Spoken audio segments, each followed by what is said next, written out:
Hello दोस्त, आज हम टेंस पढ़ेंगे। तो सबसे पहले हम जानते हैं टेंस किसे कहते हैं। टेंस हम लोग समय को कहते हैं। जो हमारा समय है, चल रहा है, जो आने वाला है या गुजर चुका है, उसी को हम लोग टेंस कहते हैं। टेंस हमारा 3 प्रकार का होता है। एक होता है प्रेजेंट टेंस, जो हमारा प्रेजेंट में क्या चल रहा है, अभी क्या हम कर रहे हैं, उसको हम लोग कहते हैं प्रेजेंट टेंस। दूसरा होता है पास्ट टेंस, जो हमारा कोई भी कार्य गुजर चुका है, जो समय गुजर चुका है, उसको हम लोग पास्ट टेंस कहते हैं। एक हो गया फ्यूचर टेंस। फ्यूचर टेंस का मतलब हो गया कि जो आने वाला समय में हम काम करेंगे या आने वाला कोई चीज़ समय में हम लोग कोई कार्य करेंगे, उसको हम लोग फ्यूचर टेंस कहते हैं। अब उसके बाद हम एक एक करके डिटेल्स में हम लोग पढ़ेंगे प्रेजेंट टेंस किसे कहते हैं। प्रेजेंट टेंस जो होता है हमारा 4 प्रकार के होता है। पहला हो जाएगा सिंपल प्रेजेंट टेंस, दूसरा प्रेजेंट कंटिन्यूअस टेंस, तीसरा प्रेजेंट परफेक्ट टेंस, चौथा हमारा प्रेजेंट परफेक्ट कंटिन्यूअस टेंस। आइए एक एक करके डिटेल में हम स्टडी करते हैं कि सिंपल प्रेजेंट टेंस क्या होता है। तो हमको सबसे पहले जानना है कि सिंपल प्रेजेंट टेंस क्या होता है। तो उसका हम परिभाषा देखें तो ये है, जिस हिंदी क्रिया के अंत में ता है, ती है, ते है लगा हो, उसे सिंपल प्रेजेंट टेंस कहते हैं। उदाहरण के लिए जैसे कि राम पढ़ता है, तो इसमें ता है अंत में लगा है। दूसरा एग्जाम्पल है मैं क्रिकेट खेलता हूँ, इसमें भी क्रिया में हमारा लगा हुआ है ता हूँ। तो ये सब हमारा क्या हो गया, सिंपल प्रेजेंट टेंस।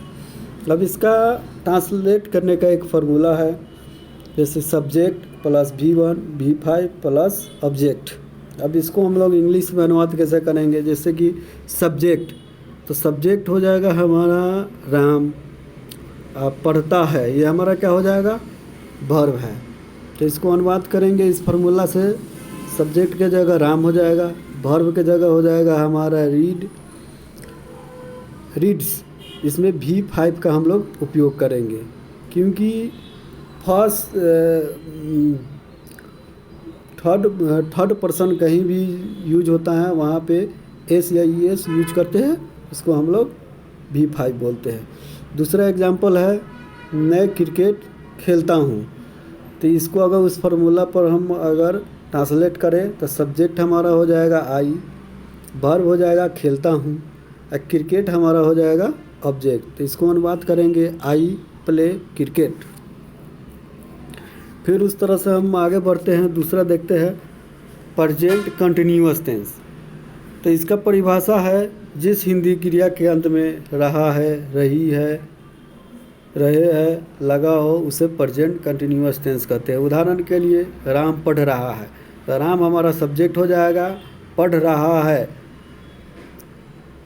पढ़ रहा है क्रिया में रहा है, रहा है लगा हुआ है।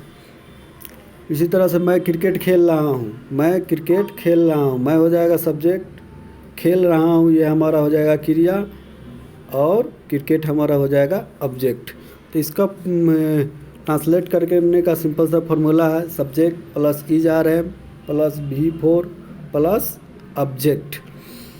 अब इसको हम लोग अनुवाद करना है, तो सबसे पहले इस फार्मूला पर सेट करेंगे, सब्जेक्ट हो जाएगा राम, IS में से हम इज लगाएंगे, क्योंकि एम जो होता है आई के साथ हमेशा एम लगता है, पुलर के साथ आर लगता है, बाकी जहाँ भी सिंगल हो वहाँ पे इज का हम प्रयोग करते हैं। तो इसमें हम लोग प्रयोग करेंगे राम इज़ प्लेइंग। सेम दूसरा एग्जांपल देख लेंगे, मैं क्रिकेट खेल रहा हूँ, तो आई के साथ ऑलवेज एम लगता है, तो यहाँ पे हम लगाएंगे आई एम प्लेइंग क्रिकेट। अब तीसरा देखना है present perfect continuous tense. Present perfect continuous tense का परिभाषा है, जिस हिंदी क्रिया के अंत में चुका है, चुकी है, चुके हैं लगा हो, उसे प्रेजेंट परफेक्ट टेंस कहते हैं। उदाहरण के लिए राम पढ़ चुका है। दूसरा एग्जांपल हो जाएगा मैं क्रिकेट खेल चुका हूँ। इस दोनों सब्जेक्ट में अगर ध्यान से आप देखेंगे तो चुका हूँ, चुके हैं, ये लगा हुआ है। तो इसका ट्रांसलेट करने का फार्मूला सिंपल सा फार्मूला है, subject plus has have plus V3 plus object. Example के लिए राम हमारा क्या हो जाएगा, सब्जेक्ट हो जाएगा। चुका है, चुकी है, पढ़ चुका है, पढ़ चुकी है, ये हमारा क्या हो जाएगा, वर्ब हो जाएगा। और उसके साथ में हमारा हेल्पिंग वर्ब हैज हैव लगेगा, जो कि फार्मूला में दिया हुआ है। तो इसको हम ट्रांसलेट करेंगे, राम हैज प्लेड, प्ले का थर्ड फॉर्म हो जाएगा प्लेड। इसी तरह मैं क्रिकेट खेल चुका हूँ, तो इसको हम अनुवाद करेंगे तो आई हैव प्लेड क्रिकेट। हमारा क्रिकेट क्या हो जाएगा, ऑब्जेक्ट हो जाएगा। उसके बाद हमको देखना है प्रेजेंट परफेक्ट कंटिन्यूअस टेंस। तो जिन वाक्यों के अंत में रहा है, रही है, रहे हैं आदि शब्द लगे होते हैं तथा समय का जिक्र किया गया है, उसे प्रेजेंट परफेक्ट कंटिन्यूअस टेंस करते हैं। ये उदाहरण के लिए देखते हैं, राम सुबह से खेल रहा है।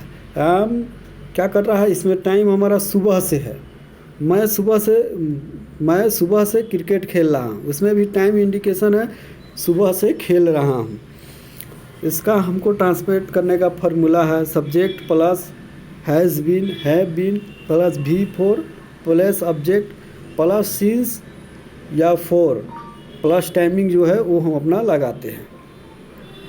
अब इसमें हमको बनाने का फार्मूला देखना है कैसे बन रहा है।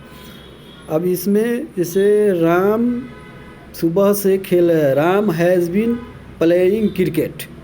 दूसरा अगर एग्जाम्पल देखें, मैं क्रिकेट सुबह से खेल रहा हूँ, तो इसका हम अगर अनुवाद करें तो I have been playing cricket, और उसके बाद क्या है, ये सिंस या फॉर लगाना है। तो जो इसमें हमारा समय सुबह से शाम से इसमें हो, उसमें हम सिंस लगाते हैं। जिसमें प्रॉपर काउंटिंग गिनती हो 3 बजे से 4 बजे से, वहाँ पे हम लोग क्या करते हैं, फॉर का यूज करते हैं, फिर टाइमिंग लगाते हैं।